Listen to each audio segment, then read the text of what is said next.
Assalamualaikum warahmatullahi wabarakatuh. Alhamdulillah wassalatu wassalamu ala Rasulillah Sayyidina Muhammad bin Abdullah wa ala alihi wa sahbihi wa man walah, amma ba'du. Alhamdulillah, kita telah menyelesaikan zikir dan salawat dan munajat kepada Allah Subhanahu wa taala. Ya, moga-moga apa yang kita lakukan pada malam hari ini bisa menambahkan kecintaan kita kepada Allah, kecintaan kita kepada Nabi Muhammad sallallahu alaihi wasallam, kecintaan kita kepada apapun yang dibawa oleh Nabi Muhammad sallallahu alaihi wasallam. Dan moga-moga kelak nanti di yaumil qiyamah kita bersama orang-orang yang kita cinta masuk ke dalam rombongan para pecinta Nabi Muhammad sallallahu alaihi wasallam dan diakui oleh Nabi sebagai umat yang zahir batin dunia akhirat. Alhamdulillah, kita tidak mampu untuk melakukan apapun yang diperintah oleh Allah dengan kesempurnaan kecuali kita melakukannya dengan cinta. Kita tidak akan mampu untuk sholat dengan khusyuk kecuali kita melakukannya dengan cinta. Kita tidak akan mampu melakukan zikir dengan khusyuk kecuali kita melakukannya juga dengan cinta. Kita tidak akan mampu bersalawat dengan nikmat kecuali dengan cinta. Segala sesuatu dengan cinta. Akan tetapi cinta itu sendiri sesuatu yang abstrak, karena cinta tidak bisa direkayasa, tidak bisa juga diceritakan, tidak bisa diungkapkan, digambarkan, hanya bisa dirasakan. Dan antara cinta dengan nafsu mempunyai perbedaan yang setipis benang. Kadang dalam dunia tasawuf,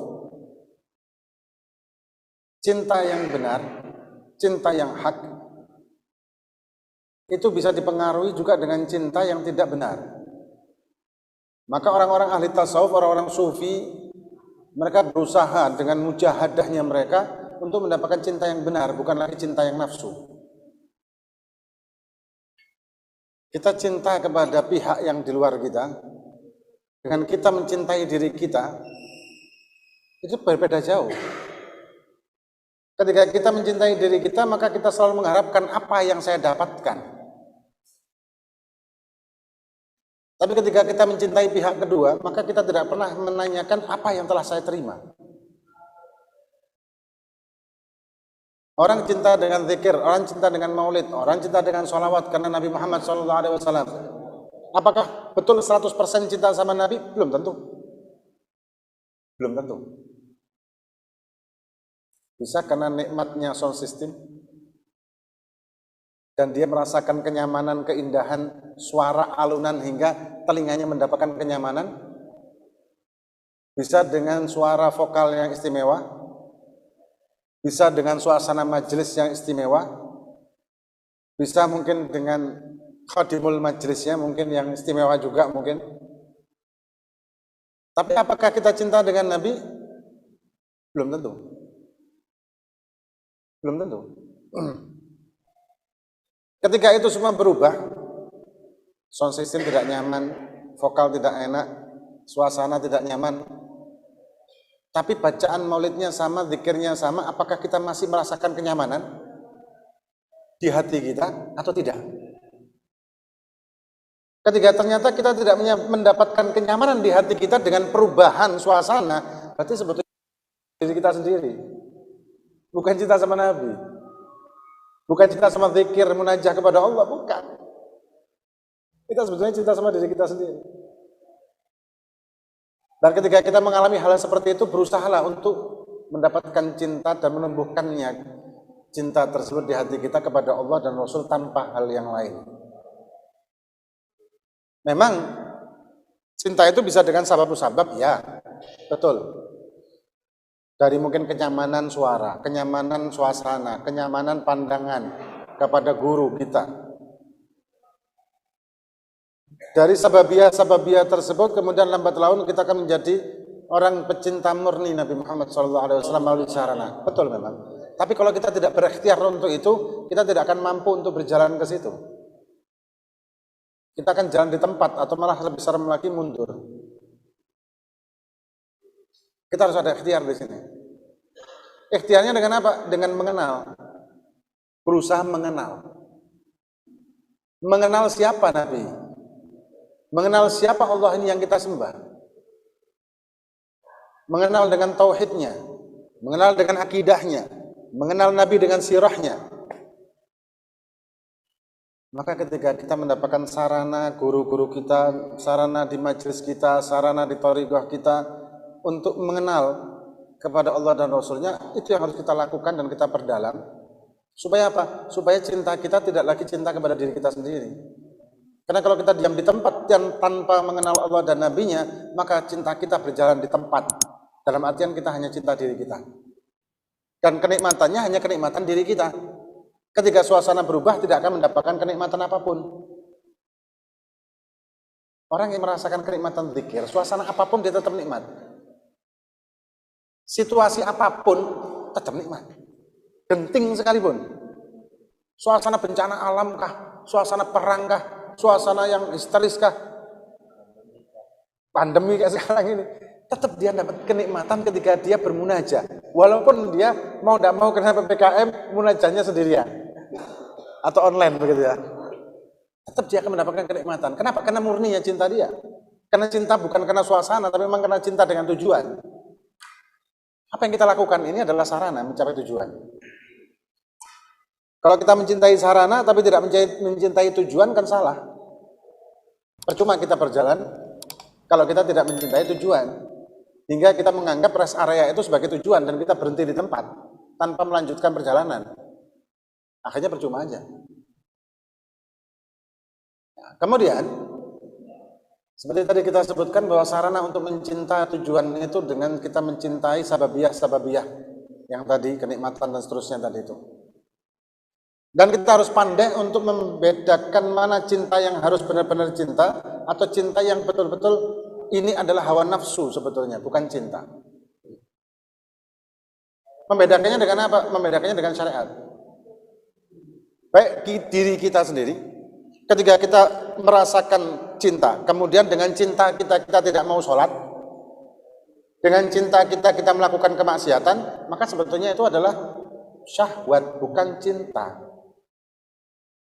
Ketika kita mengikuti orang yang dia melakukan kemaksiatan dan kita tetap mengikutinya dan menganggap itu adalah benar, itu juga bukanlah cinta, tapi nafsu.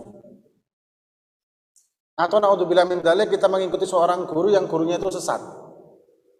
Dan kita melihat bahwa guru kita ini adalah orang-orang pecinta sejati, sedangkan dia sebetulnya sesat. Dia mencintai nafsunya. Dan kita membenarkan apa yang dia lakukan. Seperti yang kasus terjadi baru-baru ini ramai. Iya. Kebetulan saya pengajian kemarin di dekat situ. Hah? Apa? Nah ini kan kenapa kok bisa sekian banyak santriwati melakukan seperti itu? Kita tidak akan mendetailkan personelnya ya. Kita bahas masalah sababiyahnya. Kenapa kok demikian? Kenapa kok mau melakukan? Kenapa kok menurutinya?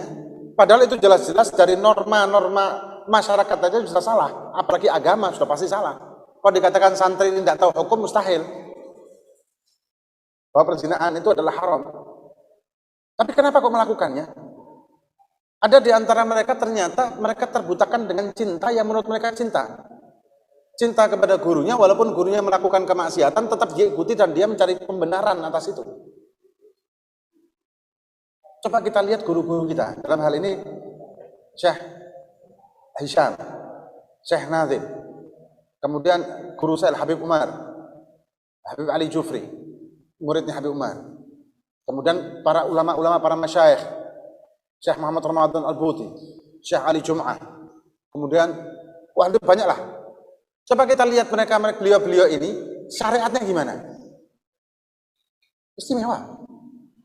Nggak usah kita lihat di umum ya, nggak usah kita lihat beliau ketika ngajar, itu umum. Coba kita tanya orang dekat-dekatnya. Saya pernah diceritain salah satu orang yang dekat oleh Syekh Hisham, lupa saya namanya waktu itu. Beliau mengamalkan sunnah walaupun dalam keadaan beliau sendirian, bukan dengan orang lain.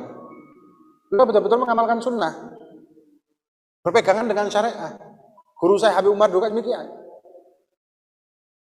Mereka orang-orang yang betul-betul tidak merasa bahwa saya sudah mencapai derajat kewalian, mempunyai derajat kesolehan, mempunyai derajat ma'rifat hingga syariat tidak perlu lagi dilakukan. Beliau tidak seperti itu. Justru semakin ma'rifat, semakin kuat syariatnya.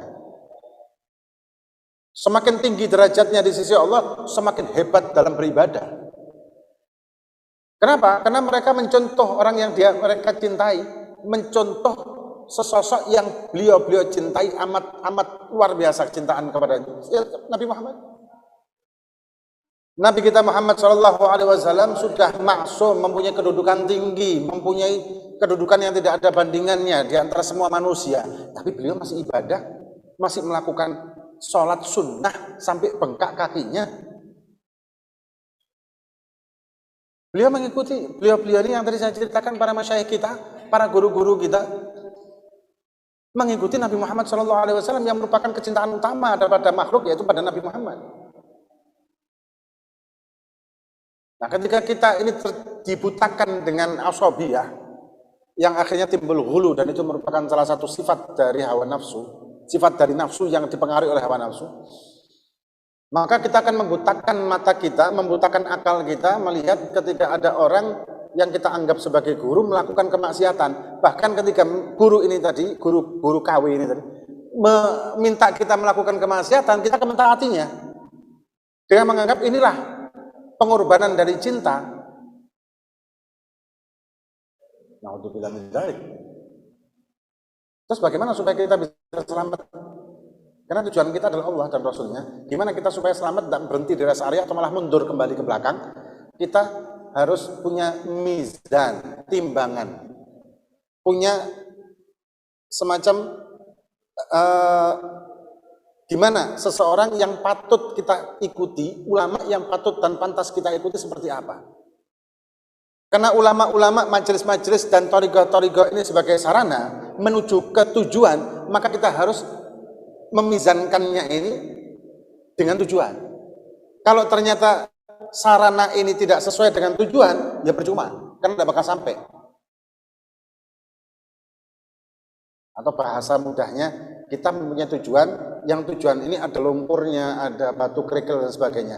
Tapi sarana yang kita pakai adalah sarana kendaraan yang tidak mungkin melewati lumpur. Sedangkan tujuannya harus melewati itu semuanya. Kan mustahil kita melakukan itu dengan sarana ini. Ya kalau gitu tinggalkan, percuma. Ini bahasa logika aja.